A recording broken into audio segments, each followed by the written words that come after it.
Topic 2.1, defining average and instantaneous rate of change at a point. So we've all heard of tangent lines before, but what is a tangent line? Many times people will say a tangent line to a curve may only touch the curve one time. And that's entirely not true. So you take a look at these three examples. This is tangent line to the point P, tangent line to the point P, and this is tangent to point P. Even though it may intersect over here, this is still a tangent line to point P. A secant line, by definition, is a line that can intersect a curve at least twice. And that's a definition that we know as well. But looking at some of the misconceptions about tangent lines, if we talk about it only touching the curve at one point, look at this case right here. That's 1 point, and that's not tangent. Same thing here, okay? These are tangent lines at point P, and they go through the graph more than once. So it's the point that we're looking at, not the entire curve.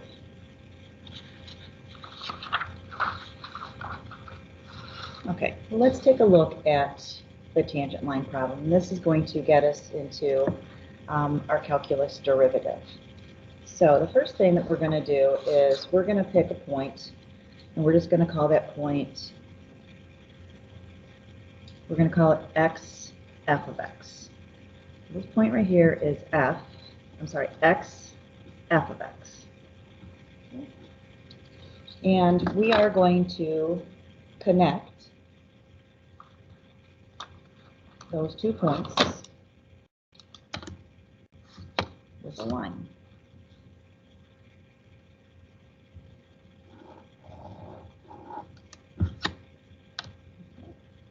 Now, as you can see, that is a secant line. So what is the slope of the secant line? Well, the slope of the secant line, we're going to use the slope formula. Change in y's over change in x.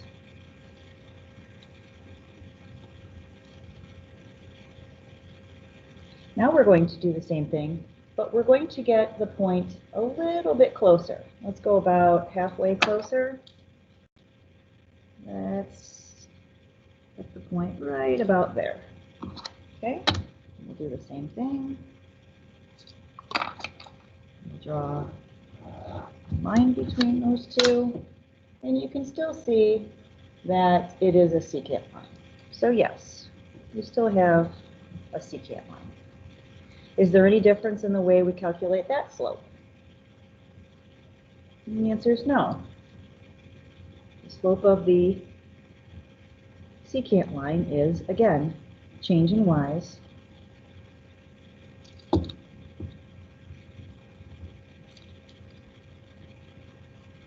over change in x's. But what if we took that point and we went right next to our C value? So basically, our delta x is approaching 0. Our change in x is approaching 0. We're getting closer and closer to our arbitrary point. So what happens when it gets that close?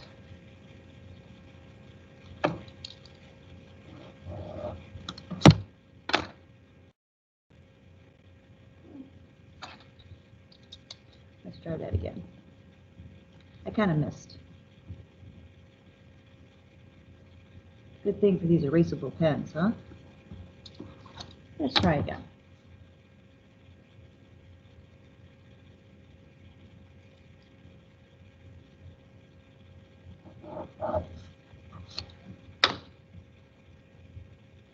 Okay. Well, when it gets that close, do you still see a secant line? I mean, technically, yes. It's still a secant line because it's 2 points on the curve. So it's going through the 2 points. I don't know that my line was the best, but technically, yes. That's still a secant line. So how we can perceive the slope now using a very important concept from Unit 1.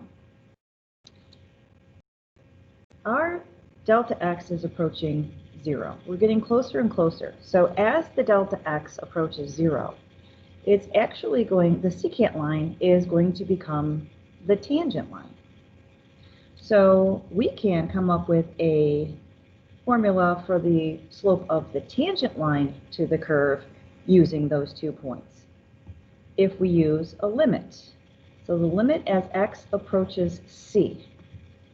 So as x approaches c, as x gets closer and closer to c, if we take the limit of the slope of our secant line, we can get the slope of the tangent line.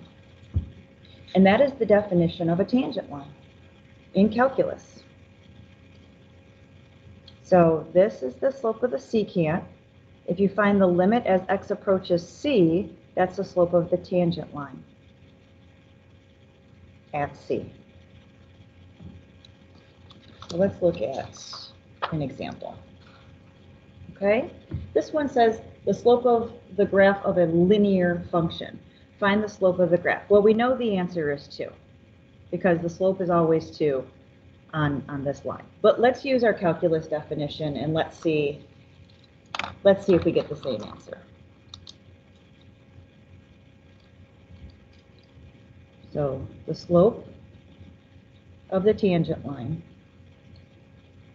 at x equals 1 is equal to the limit as x approaches 1 of f of x minus f of 1 all over x minus 1, because we're approaching 1. Okay, that's a very important definition to recognize. So that is going to be equal to the limit as x approaches 1 of our f of x minus our f of 1. So you substitute in 1 and you get negative 1, again, all over x minus 1. Keep reducing. That's the limit of 2x minus 2 all over x minus 1. Notice I'm writing the limit as x approaches 1 on every single step. You may not drop that off. The limit as x approaches 1 of 2. And now I have something that I can evaluate. The limit as x approaches 1 of 2, the limit of a constant is a constant. And we got the correct answer using the definition of a tangent line. Okay, so we know the slope is 2, but what about here? What about when you have a nonlinear function? What's the slope of the tangent line at x squared plus 1? Well, we don't know because it's not a line. So we're going to have to use the definition of a tangent line. So again, the slope of the tangent line is equal to the limit as x approaches 1 of our function, so f of x, that's x squared plus 1, minus f of 1. F of 1, plug in 1, you get 2, all over x minus 1. So we have to simplify that. The limit, again, the limit as x approaches 1, that's going to give us x squared minus 1 all over x minus 1. Recognize the difference of 2 squares. The limit as x approaches 1 of x plus 1 times x minus 1 all over x minus 1. You can cancel these, and that equals the limit as x approaches 1 of x plus 1. Notice again, for those of you who don't like to show all of your work and like to drop things off, on a free response, if you drop off the limit, it is wrong. They will not give you full credit. So now that we can evaluate the limit, now when we do direct substitution, when you're actually evaluating the limit, that is when the limit can disappear. So direct substitution, we end up getting 2. So let's take a look at what you just calculated. We have a quadratic here, and we know that it opens up. This is 1, 2. Okay. What you just calculated is the tangent line at x equals 1.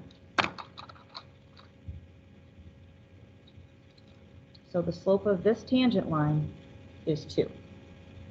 So this point we know is 1, 2. So if you know that this point is 1, 2, and you know the slope of the tangent line at that point is 2, what else could you find? Well, one of the things that they will eventually ask you to find is the equation of that tangent line. And recall from Algebra 1 that we can use point slope. Point slope is y minus your y value equals your slope times x minus your x value. And that's the equation of this tangent line.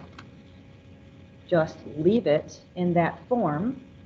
Don't waste your time simplifying it. That is acceptable on the AP exam. Now, this definition, this tangent line definition, actually has special notation. It's called f prime. F prime of c. In this case, it's f prime of 1. In the examples 1 and 2, we found f prime of 1. And that is a notation that denotes the slope of the tangent line. Well, in calculus, we call that a derivative. F prime of x is the derivative of f of x. So you found the derivative at x equals 1. That's what you found in these examples using the limit process. So let's take a look at this. This is saying that the derivative is equal to 0. So on an AP exam, you have to recognize that this means the derivative. The derivative is equal to 0 at x equals -2. That means the slope of the tangent line is equal to 0. And that's all you know. You just know the slope of the tangent line at -2 is 0, but you don't know what the function is. So let's see, based on what they're giving us, which one of the followings could be true. Well, the first one, x equals -2 is a vertical asymptote on the graph. Well, that's not possible because we just said that you have a horizontal tangent line at x equals -2, so you can't have a vertical asymptote there, so that's false.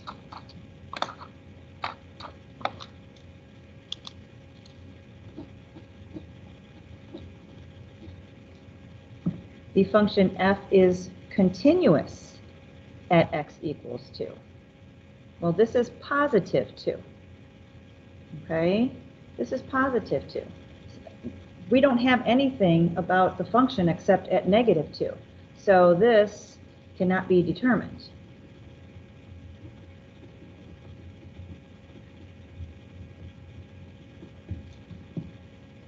Okay, so we don't know if it's true or not. It may or may not be true. The derivative at x equals -2 exists. Well, yeah, that's what this means. This represents the derivative at -2. And we know that it's equal to 0. So that is true.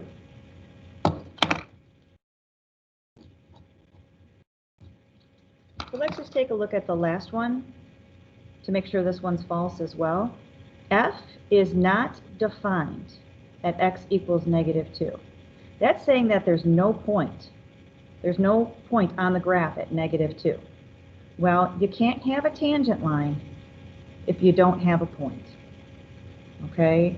So one thing you need to know, very important, that F must be defined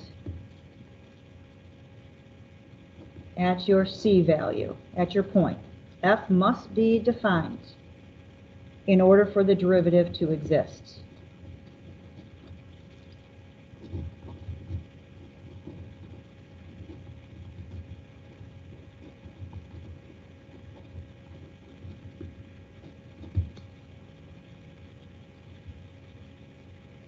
what does that mean? F must be defined. Well, it must be defined, but it also must be a continuous function. So F must also be continuous.